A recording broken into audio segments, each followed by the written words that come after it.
Hello, fiber friends. Let's talk about combed top and how to spin and control the color so that we get some really fantastic long color repeats from a combed top. The fiber that I will be working with today is this beautiful colorway from Paradise Fibers.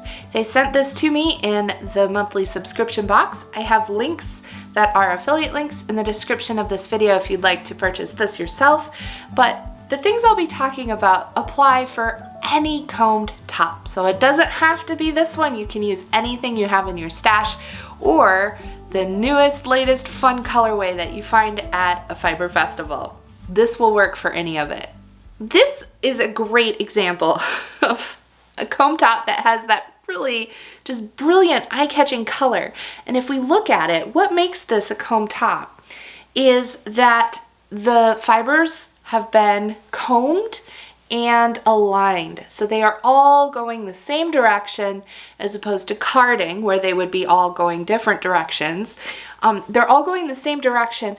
And when this is processed at a mill, each color is processed independently, and then they are brought together and combined, and they all come out of the machine like this blended.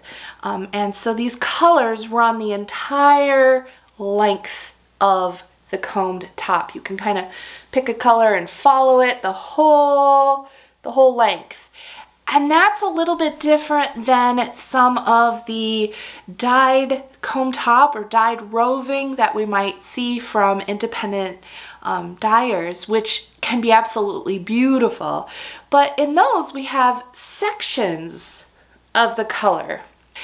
So that's the key here, is that the colors are running the length of the prepared fiber. So the first thing to think about is what would happen if we blended all of these colors together? What happens if we mix all these colors together? Now the cool thing is that color of wool, when we spin it and it starts to blend and get all mixed together, it behaves the same way as paint. Now I don't want to get too deep into color theory, but those principles do apply.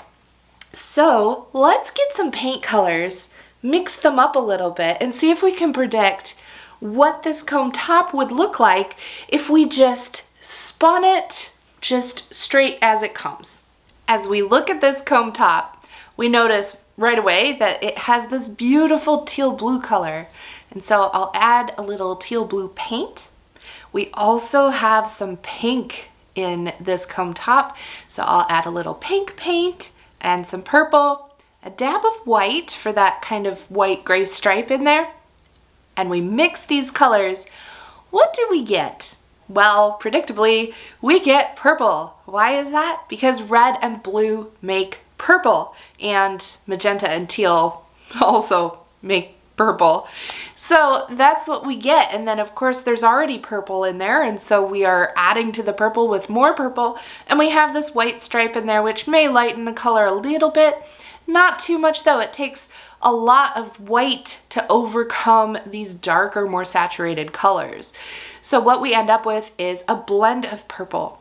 When I compare that with the sample that I made, just spinning it straight off the top, back and forth as the colors come is how they go into the yarn, we definitely see that we get this beautiful yarn that overall, especially if it's knit or worked into a project, we take a step back, all of those colors kind of meld together.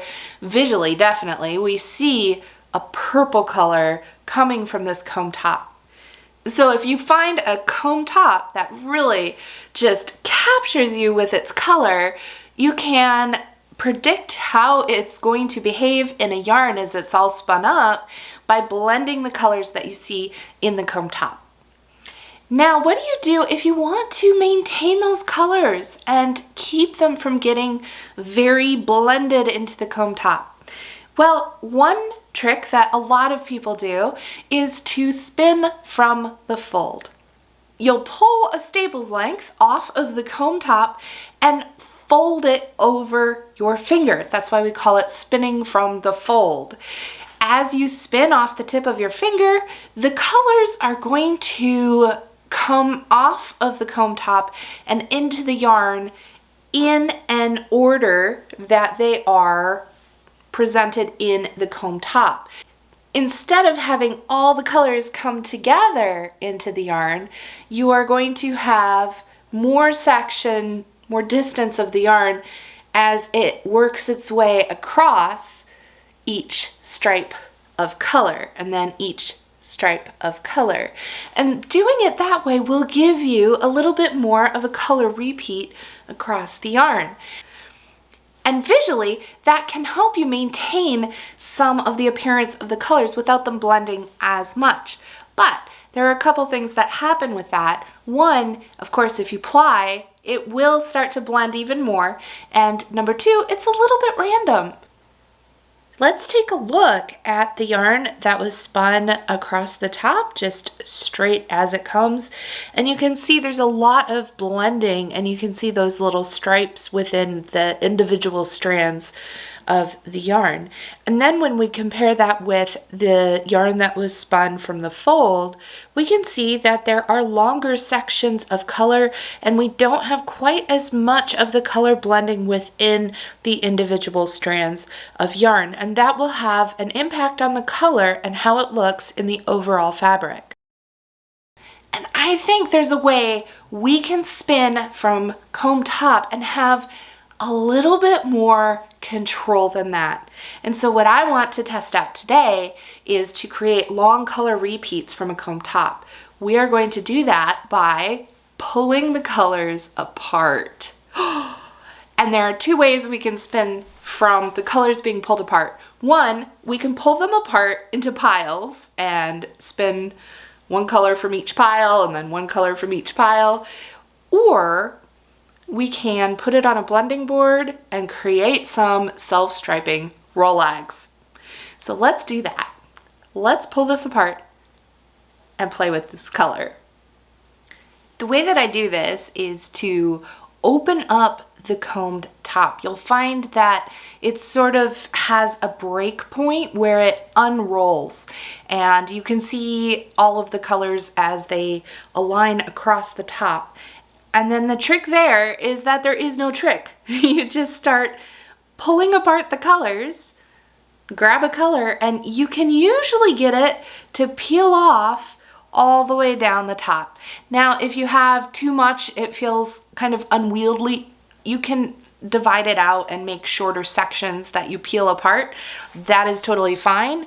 There's really no rules here. I'm experimenting and playing around. Just keep in mind that you can put the colors where you want them to be. That's the key. And once you unlock that, you can do so many things with all of these colors and blending and playing with them and avoiding the mud. That's the key here. So I'm just going to keep opening this up, pulling the colors off. It's totally up to you how picky you want to be at keeping the colors individual. It's totally up to you. Now, there is one thing to keep in mind while we're doing that, which is that by peeling these apart, we might be disrupting the alignment of the fibers. So if you are wanting to have a very worsted type of yarn, you need to keep that in mind. Especially turning this into a rolag on a blending board, we are absolutely disrupting the alignment of the fibers, and so it's not going to be a technically worsted yarn. But if that doesn't matter to you, if your intention here is to play with the colors, have some really cool color repeats, and have a lovely lofty yarn, this is absolutely going to work for that. So do keep in mind that by peeling this apart, we are affecting the alignment of the fibers, and that can affect how the yarn spins out. So if ever you're unsure what's going to happen, test it. Do a small sample before you dig into your whole giant pile of comb top. Here we are. These piles are ready to be spun, and you can divide them up as much or as little as you want in each pile. Just be aware that the more you have in the pile, the longer your stripe will be in the yarn. So if I have all of the teal in one big pile, I'm going to have one big stripe of teal in the yarn. If I have a little bit of teal, I'm going to have a little stripe in the yarn. So you can adjust and play with how you want your color repeats to behave that way as well. My favorite part, let's get spinning. So I put everything in this basket just to, if I put it next to the e-spinner, when the e-spinner gets going, it will blow all the fiber away. I did learn that. So I have it in a basket to keep it together. So I can just pull whatever color I want, and as you see, it's going to have a nice long stripe, and then I can pull the next color that I want to have in a nice long stripe. And doing it this way, instead of the blending board, this way keeps the fibers aligned for the most part. They do get a little fuzzy pulling it apart, but for the most part, they are aligned. And so this is more of a worsted type of spin, if that's something that is important for you to have in your yarn. So here we go. And having it this way is almost like pre-drafting it. I barely have to draft it at all to get a nice, even, and consistent yarn. So if you are a pre-drafter, this might be a really fun method for you to spin. Now, what color do I want next? How about some pink? Or you know what? If I do purple, that makes kind of a gradient. That could be fun too. I'll grab a little purple. There we go. And to do the join, I just put fluff on fluff and keep on spinning.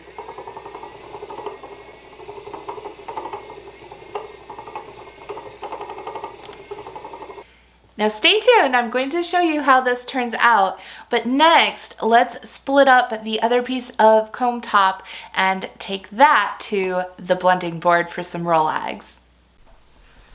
I'm going to take each of these strips of color that I've pulled apart and place them on the blending board. And this is the part where we get to have so much fun, because we can imagine the yarn coming off the blending board like this as we spin the rolag. And so we get to decide what our pattern of the stripes is going to be. And if we want to have a longer, wider stripe, we can create that on the board and play around with it and just have so much fun.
Here are my rolags, and as you can see, I'm going to have these lovely long stripes of color repeating through my yarn, and this is how I get my long color repeats from a comb top. It's the coolest thing to play with color like this. So I'm heading over to the wheel and let's get spinning again. I love spinning rolags with a long draw. And as we draw out this fiber into the yarn, we can see how the colors are shifting from this purple here into this teal color. And that is giving us these long repeating stripes in the yarn, these color repeats throughout the yarn. And I feel like with the rolags it's a lot more intentional and controlled than where you split apart and pull piece by piece. But I'm sure you could weigh the pieces out and get a little more control in there if you wanted to be very specific and intentional about your color stripes.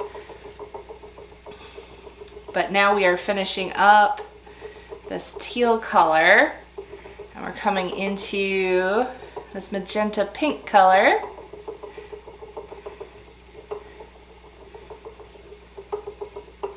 There it is.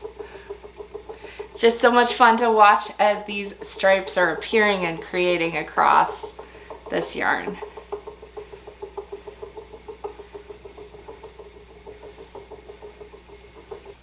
If you're enjoying these types of experiment with the colors and the yarns and the fibers kinds of videos, please let me know in the comments what you think of these videos, and if you'd like to support the channel and you would like to do that financially, I have a Ko-fi as well as a Patreon. So you can join the Patreon or leave me a tip on Ko-fi. And if you would like some one-on-one expertise and lessons to help you spin your best yarn, send me an email. I do private lessons through Zoom, and I would love to help you spin and achieve the projects of your dreams. So let's look at these yarns and get to our big reveal. Let's start with the pulled apart by color and spun from those sections. This is what we have. Now I have to explain why this is a little curlier than the other yarns are, and that is because I have done this video over more than one day, and I did have time to wash and thwack these other yarns, and so this one hasn't been washed and set yet. But I thought that would be okay because, for one, check out what washing and thwacking does to the yarn, but also we're looking at the color. When we look up close at this yarn as it was pulled apart by color, I think that we still see some of that sort of candy cane stripe action happening in certain places. And that reminds me a little bit of how that striping happens when we spin straight across the top. But we definitely have longer sections of color, of just the pure color throughout this yarn.